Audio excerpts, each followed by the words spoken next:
Hey, what's up everyone, and welcome to another new movie review.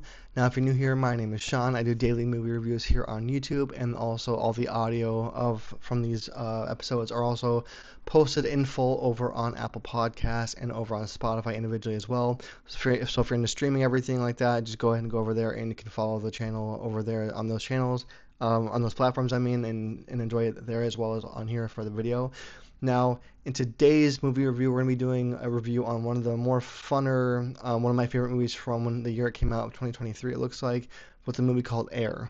This movie was interesting because it has an insanely stacked cast, and it was interesting to me as a movie release goes because this was produced by Amazon, just the Amazon.com it looks like, and released by Warner Brothers as well. But what's interesting to me is that it did not get to my memory. It did not get at all a theatrical release, which is interesting because of how good it really is, and the cast that's in it is how stacked the cast is. Like I would think that with a cast that I'll go through here in a minute with, that it would be a definite theatrical release just because of why not. But it was never done in theaters. It was only released on Amazon Prime as a streaming movie.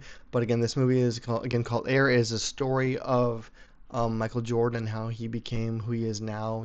But it's pretty much, and I'll go through all this in a few minutes too. But it's the story of Michael Jordan and kind of his family, his mom, his dad, also as well as like just how he got to, it's kind of like on the precipice of how he became a huge star that we all know him for today as a legend as well. So again, this movie was released on April 5th of 2023. Again, Amazon Prime only for streaming. It was directed by, oh yeah, Ben Affleck. I should know that, but Ben Affleck directed it. The stars of it are Ben Affleck as well, Matt Damon, Chris Tucker, Jessica Green, and Jason Bateman, Viola Davis, who does an insanely great job as well. And then that's pretty much rounds out the majority of the cast for the primary roles as well. Now, to get into the actual review here, so what's interesting to me about this movie is that, again, I'm not a huge sports movie fanatic all the time. It takes either a really good cast like this one for me to really have interest in a sports movie for what it is, just overall, is because I feel like it can be very biased on how the story is told, and a lot of times I feel like these stories are not really explored in a pure way, whereas they don't really always either go to the story of the person that they're telling from a direction standpoint or the script.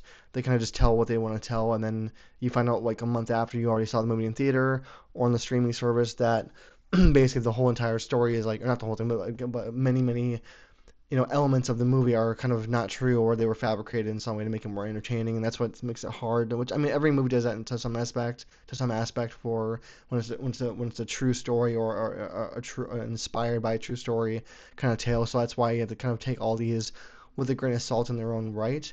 But for me for this one, because I watched interviews with the actual cast, the majority of the cast, before I saw the movie, just because I just didn't know where it was. Honestly, Prime didn't really hype it up that much as a movie, which is also kind of weird. Like they kind of just put it out on their platform, and then it kind of just did its own thing. So I don't know what's numbers are, because there was no box office again, so I didn't know what its numbers were for streaming statistics or anything like that. But again, it has a great cast in it, so that's why I wanted to watch it.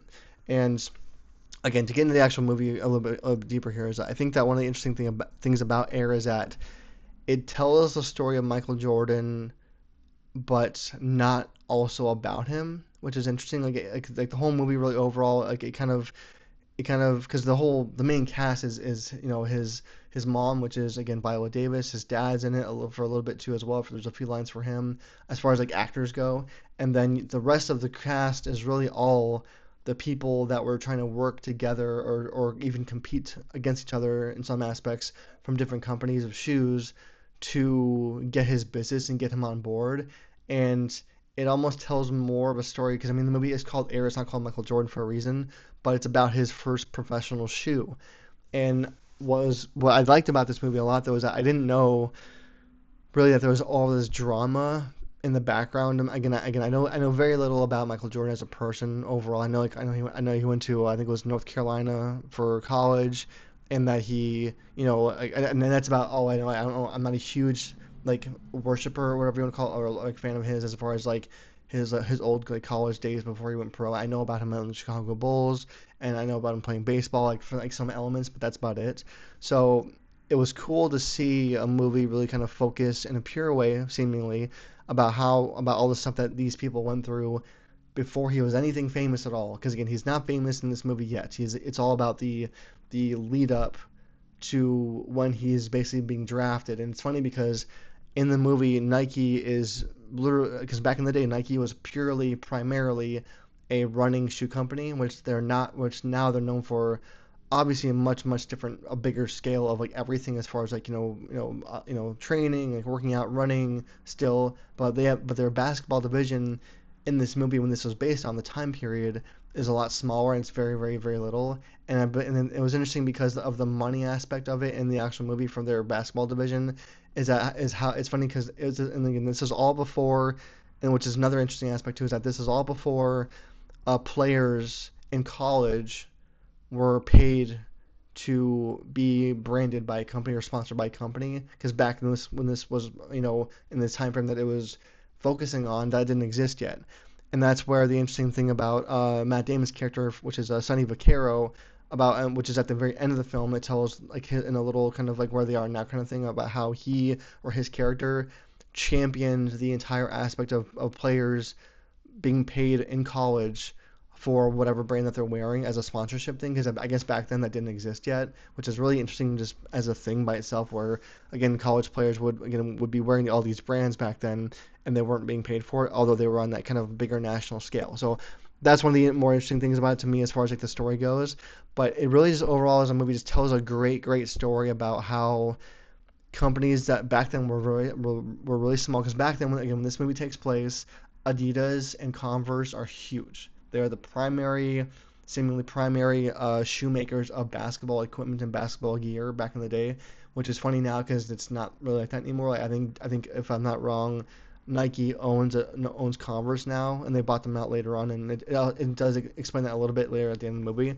But it's just kind of crazy to me how Adidas, like I didn't know that Adidas was a basketball company at all back then, and how they were such a big player, and how just all the drama that was occurring from just for a sport of this guy that they're trying to recruit. And it was interesting because it was cool too because in one of the meetings between Phil Knight and Sonny Vaccaro, again, which is Ben Affleck and Matt Damon, how they went at that time they went after with the smaller division of basketball that they had at Nike, that they went after like upwards of 4 or 5 players, not one, and that the idea that Sonny Vaccaro brought in of taking the entire Nike basketball division budget of I think it was like $250,000, something like that. It wasn't a lot for what it could be now, obviously, or back then even, but to go and just watch or go after one player. And it was also interesting to me how Michael Jordan was never really on their radar at all as a player to sponsor and to basically sponsor for the company. That it was all these like other smaller division, smaller players. But it just is interesting to me how they, as these people at these creatives at Nike and business people at Nike, how they went about business, so to speak, and how they looked at players and looked at people as humans, and how they wanted to again put money behind them and put them in shoes.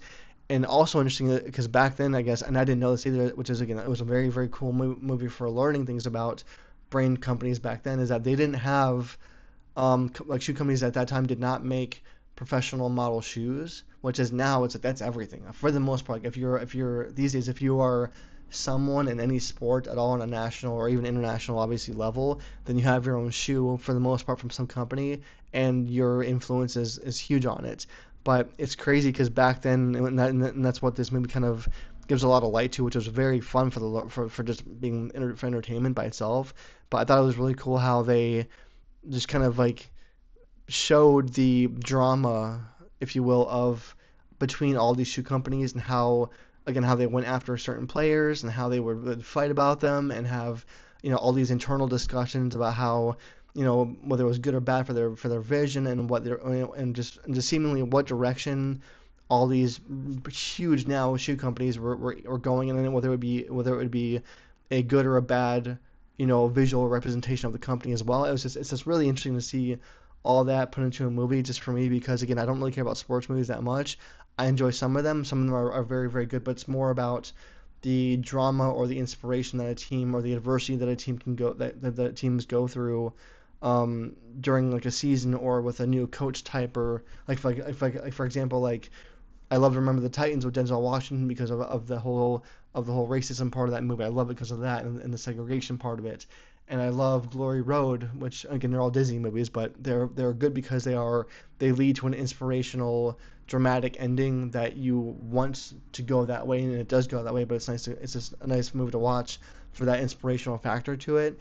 And Air is not like that at all. It's a very very like sometimes deep in the dirt kind of way of viewing people as humans and all these these athletes and how they were thought of back then and how certain deals didn't go certain ways. And one of my favorite scenes of Air is when Michael Jordan or his mom, I should say, because they don't really again they don't really focus on Michael Jordan at all that much for a movie being made about him. Again, it's more about Nike and the process at Nike back in the day, and then also Michael Jordan's family of his mom and his dad.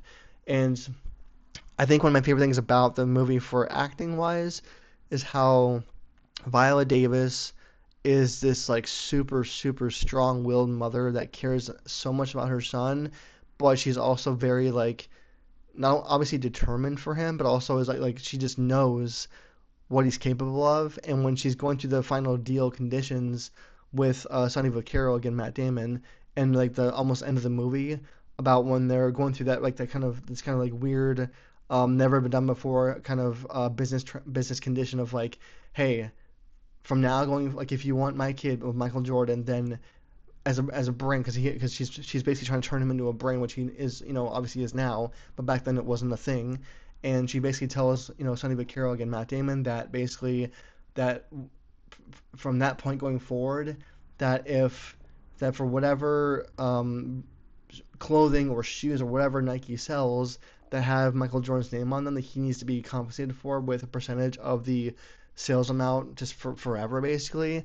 And that to me was just not I don't say shocking, but it was a very very interesting part of the movie because again I didn't know that was a thing back then. I did not know that athletes were not compensated for every thing that they sold as far as like a product and like as far as like the sales percentage of it all. I mean I don't know what percentage it was at all. Like that's not like I didn't they don't explain that for obvious reasons, but just the idea of that not being a thing at all for a long time is what kind of surprised me about just sports money and compensation and how contracts work back then and how because Sonny Vaccaro in that scene or Matt Damon I should say in that scene he's like, oh that isn't a thing, we don't do that, that's he's like we give you a big base payment like this, which is what he was trying to pull from Phil Knight at the time for like their whole entire basketball division, um, like finance amount that they had approval for. And she's like, well, we'll take that too. But she's like, from here going forward, every single piece of merchandise and shoes and everything that has his name on it, he's getting paid for. And just the sheer power and will that Viola Davis has in that scene, for as simple as a scene as it is in the movie, and just how she just owns it and how she is like, you're gonna do this if you want this kid, if you want my kid, then you're gonna do this for us.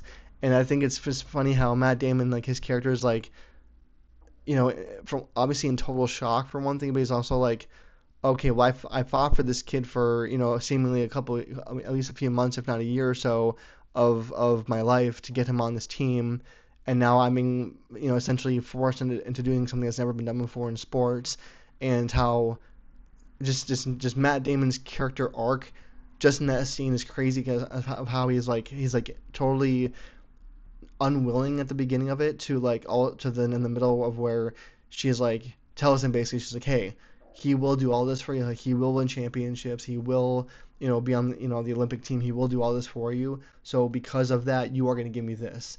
And it's just a very interesting business conversation that I think that like for because with how movies are filmed, I know that they're not on the phone together obviously. So just the sheer acting power of both Matt Damon and Viola Davis in that scene of where they are acting with such intensity and bringing so much, so much confidence to what they're trying to get done as far as like the business deal goes. I think that scene it's incredible. The other really powerful scene I think for me at least that makes the movie what it is, which is of course is it's at the end before the movie ends, is where they are giving like so it's the scene where they are giving Nike isn't giving this final presentation of when Michael Jordan shows up there again. They don't show his face. They just show like his like he's there, but they don't show his face at all. They just show like his him as a human being there with his family again, and they kind of like have like a video playing, that kind of thing. And it's cool because they go through this big kind of speech and that kind of thing, and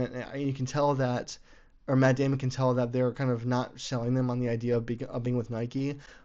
But then what's cool and what makes the movie what it is that Matt Damon, as he has done in many other movies as well, he goes on this really, really impressive like speech essentially, and then that's when which is also really rad about the movie too, is that they kind of cut away from the boardroom scene essentially, and they go into a montage scene of actual Michael Jordan in his lifetime, and Matt Damon just goes through this whole speech of how how he's going to be this super super talented athlete, and how he's going to be torn down and ridiculed and for all of his decisions and relationships and everything under the public eye that happens to him, that he's going to be great and torn down for, and that that Nike is basically super super stoked to have the option and the ability to be there for him through all of that, and how they want to be there for all of that for him and with him, and how no other company, as far as like branding and shoes and just overall, just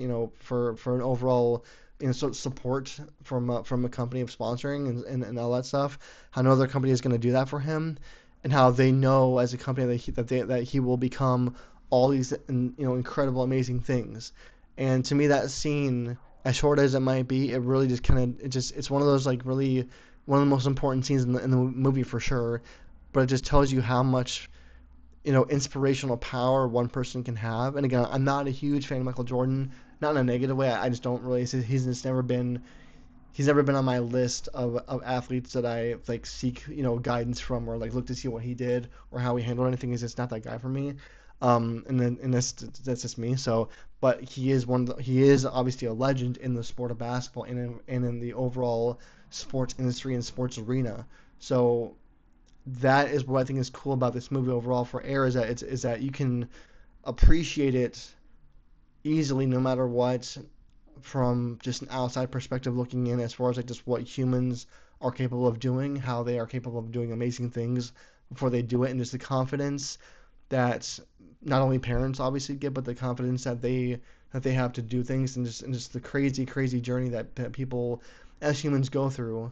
And that's why I think that I think the movie Air is one of those, like, it's almost like a really cool humanistic way of looking at, obviously an athlete is a highlight of the movie, but like just how, again, how brand deals get done, how this whole entire brand deal itself changed the sports arena for sports and for athletes, for how they get paid and salaries and money and all that kind of stuff too. So again, that's why I think it's one of those, like, it's just one of those better movies of a sports movie at least, that is worth watching a few times. Again, I watch it every few months because I like it that much. So that's kind of my thoughts overall about the movie Air. And again, I think it's, again, for acting wise, everyone who's in it is in it for a reason, and I think that everyone who's in it does. I would say they definitely put forth, at least, like, I'm trying to think of the best way to put this in words. That, like, everyone that's in this movie is there, obviously there for a reason, but they all have their own purposeful influence on their character, even if they're only in one scene. Like I know that Marlon Wayans, he only has like two scenes in the whole movie, but his character plays a huge role in Michael Jordan even just showing up to the meeting for Nike anyways. And just the way that scene goes with Matt Damon, and his character is pivotal too. I mean, definitely for real, like Jason Bateman, Ben Affleck, and Matt Damon are definitely the trio, along with really really funny support from Chris Tucker as well. Like, that makes the whole movie more and more interesting as it goes along. But just all these actors that do such a great job overall, just naturally, is why it's such a great movie too. So in the comments below, I would love to know what you think about the movie Air, if you've seen it before, if you like it or dislike it. If you are a huge Michael Jordan fan, I'd love to know what you think about it from that perspective too. If it's favorable to how you view him as an athlete or as a human being as well, and his family, and all that kind of fun stuff too. And just give me your general thoughts about the movie overall. I'd love to hear that and read all those comments too. Otherwise, thank you for watching. Thanks for listening as well. And if you like this video, please give it a thumbs up. And if you're new here and you like what you see, then definitely subscribe for more movie reviews. And otherwise, I'll see you guys all in the next video.